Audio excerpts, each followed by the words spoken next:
Memang kita sekarang belum memenuhi syarat untuk menerapkan pola hidup baru atau new normal. Misalnya kayak tadi akan banyak kriminalitas karena nggak ada pekerjaan. Jadi yang sering saya sampaikan, Lombok Barat itu bisa atau boleh jadi bangkrut kalau ini lama. Berefek ke petani. Sayur mayur kan hotel butuh makan. Kalau misalnya nanti pemerintah membolehkan kembali sholat Jumat.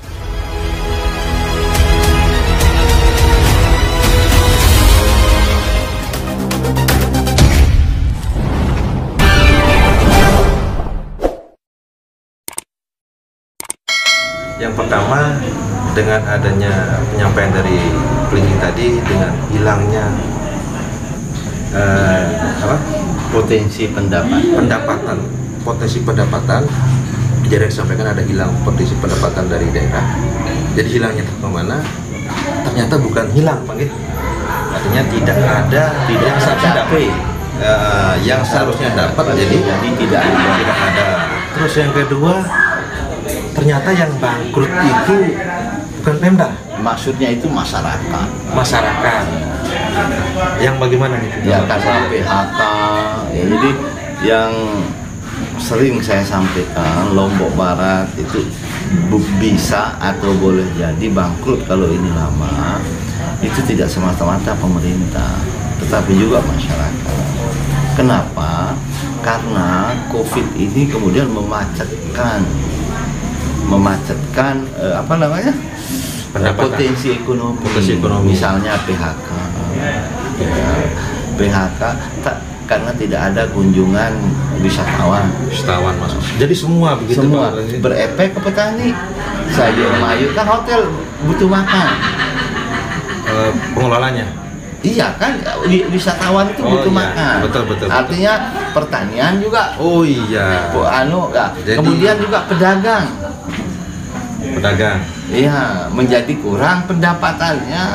Ya, dan ini implikasinya jauh, akan banyak kriminal. Atau jangan-jangan Pak Bupati juga kena imbas dari yang tadi. Soalnya alhamdulillah kami dikasih rezeki tadi. Ternyata di rumah Pak Bupati kita lebui. Dikasih lebui. Mudah-mudahan menjadi sebuah pembelajaran untuk masyarakat nih, Pak Bupati. Itulah sebabnya ya pemerintah juga membuat semacam terobosan. Misalnya saya meminta semua ASN kalau berbelanja itu ke pedagang kecil untuk menutupi ini supaya ekonomi itu hidup. Itu harapan kita. Jadi ini efek lebih jauh dari COVID ini. Tidak hanya sekarang, dan bahkan kalau dia lama, itu efeknya itu akan lebih. Misalnya kayak tadi, akan banyak kriminalitas karena tidak ada pekerjaan. Betul. Ini kan harus semuanya kita antisipasi. Itulah sebabnya kita, pemerintah itu memohon kepada masyarakat seluruhnya, mari kita bersatu terkait dengan ini. Kalau misalnya nanti pemerintah membolehkan kembali sholat Jumat tidak lagi diganti dengan berarti sekarang masih himbauan masih berjalan, tapi ini kita lagi rapat membuat semacam keputusan bersama baru. Yang kita akan tekankan nanti di sana adalah supaya betul-betul memperhatikan protokol kesehatan. Terakhir Pak Bupati, ini terakhir dengan perjalanan yang sudah kita lalui kurang lebih 5 bulan lebih, hampir 6 bulan. Dan dari pemerintah sudah mencanangkan kemungkinan ini menjadi gambaran ke depan, ada yang disebut dengan istilah new normal. Kira-kira Lombok Barat ini bagaimana untuk bersiap-siap menghadapi new normal tersebut? New normal itu cara hidup baru, kalau bahasanya cara hidup baru dengan memperhatikan protokol kesehatan. Itu yang disebut dengan new normal. Artinya aktivitas berjalan normal, tetapi memperhatikan protokol kesehatan. Misal ya, memang kita sekarang belum memenuhi syarat untuk menerapkan pola hidup baru atau new normal itu. Kita masih kurang. Alasannya? Dia itu harus konsisten turunnya. Turun orang yang positif dengan COVID-19 ini harus konsisten turun. kan kita belum. Hari ini misalnya kita 2, 5, boleh jadi besok 10, boleh jadi. Untuk terakhir berapa yang sudah? Kemarin terakhir kalau nggak salah 13. Sekarang angkanya di kita 160-an. 160 yang masih positif. Ya, yang positif yang keseluruhan. yang dari positif. 160-an ini 4 meninggal. 4 meninggal. Kecil. Kapasitasnya kecil. Kecil, tetapi itu nyawa. Oke, betul. Nggak boleh. Yang nyawa itu satu pun kita harus. Artinya kalau kembali ke new normal tadi, kemungkinan bersiapnya mulai dari sekarang, dan siapnya kapan kira-kira gambarannya, Pak? Itu yang kita sebut dengan sekarang transisi menuju new normal. Sekarang sedang proses Ya, kita lagi proses, makanya kita konsen ke pasar sekarang. Ya, menertibkan pasar dan tempat-tempat keramaian yang baru, dan kita mau buat percontohan. Kira-kira dari gambarannya kapan itu bisa terrealisasi? Tergantung masyarakat, konsistensi masyarakat di dalam menerapkan protokol kesehatan. Protokol kesehatan itu sederhana sebenarnya. Pertama, berusaha tetap di rumah. Kalau tidak di rumah karena keperluan tertentu, pakai masker. Kita bukan dilarang keluar rumah, tapi pakai masker. Ya, yang kedua jaga jarak dengan orang yang teman kita berinteraksi. Ya. Yang ketiga rajin cuci tangan, atau bahasa kita rajin wudhu lah. Ya. Jadi sebenarnya protokol itu memang sudah seharusnya memang harus kita laksanakan setiap hari, rutinitas, menjaga kebersihan. Kayak misalnya pakai masker itu ajaran agama loh. Sebab begini, kenapa saya bilang ajaran agama? Misalnya saya tidak tahu diri saya positif, dan karena saya positif, saya memiliki potensi menularkan ke orang lain. Dengan saya memakai masker, saya menjaga orang lain supaya tidak tertular oleh saya. Ajaran agama enggak? Ya. Masuk akal. Jadi intinya bagaimana sih bisa mungkin bagaimanapun virus ini ada, Pak Poteng? Ada. Virus ini ada. Kita nggak bisa nggak percaya jadi sama ahli yang ngomong. Memang menjadi solusi adalah bagaimana kita menerapkan hidup yang bersih dan sehat, tanpa lupa harus memberikan sebuah manfaat untuk orang lain melalui jalan yang kesehatan ini. Betul. Ya, jadi begini, Bro. Saya tidak bisa terlalu jauh, memang tujuannya memang untuk tanya COVID di Pak Bupati kan. Cuman karena beliau ini bukan kompetennya, beliau jawab karena ada dokter-dokter yang lebih ahli begitu Pak Bupati. Jadi besok kita usut nanti terkait dengan kondisi yang memang menjadi kewenangan dan menjadi informasi apa Kangkak Jawa derek doa jadi keahlian jadi keahlian mereka. Jadi kalau beliau ini lebih ke kebijakan berdasarkan masukan dari tim kesehatan, TNI, Polri dan lain-lain ya. Nah itulah juga yang saya himbau masyarakat.